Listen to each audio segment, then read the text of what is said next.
Και μετά θα πάμε στο ψηφιδωτό, αν θέλετε λίγο. Ελάτε καλά εδώ πέρα. Ελάτε εδώ. Εδώ θα πάτε. Εδώ θα πάτε σε παιδιά. Ναι, το ψηφιδωτό είναι αυτό.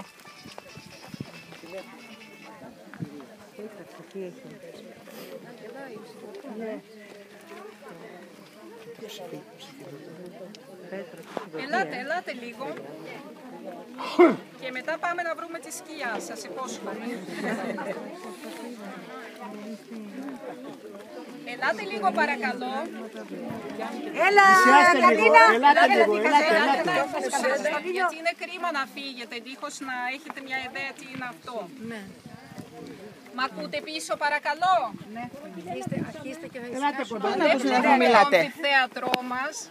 Άμα θα αρχίσετε θα σταματήσουμε. Όλοι εδώ, έτσι. Λοιπόν, από πάνω είναι το ιερό της Βασιλικής. Πριν 3 χρόνια άρχισαν να σκάβουν σε αυτό το επίπεδο. Δηλαδή όλο αυτό είναι σκαμμένο πρόσφατα, τα τελευταία 2-3 χρόνια. Και το πρώτο πράγμα που είδαν, εκεί που κατεβαίνατε, είδατε κάποιους τάφους, έτσι. Αυτή είναι χριστιανική τάφη. Οι ίδιοι τάφοι βρέθηκαν και εδώ, έξω από την εκκλησία, όπως συνηθίζεται, έτσι, η ταφή των καλών χριστιανών.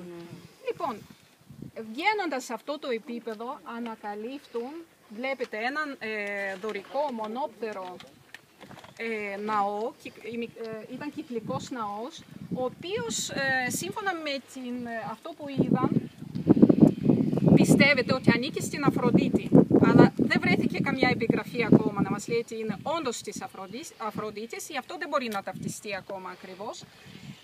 Και γύρω από το ναό υπήρχε ένα ψηφιδωτό, το οποίο από ό,τι φαίνεται ήταν συνεχόμενο και εκεί κάπου ενώνεται με το επόμενο. Είναι ρωμαϊκή φάση. Όλα τα ψηφιδωτά στη Μυσίνη είναι ρωμαϊκά όμως αυτά που σώζονται.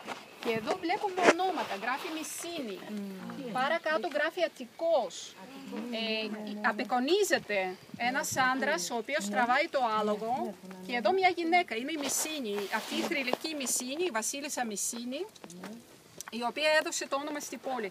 Και πιστεύετε ότι ο άντρας αυτός ήθελε να το πάρει, να την πάρει στα αντάνια μυστήρια. Όλοι γνωρίζουμε τα Ελευσίνια μυστήρια. Λοιπόν, στη Μυσίνη υπήρχαν αντάνια μυστήρια, έτσι.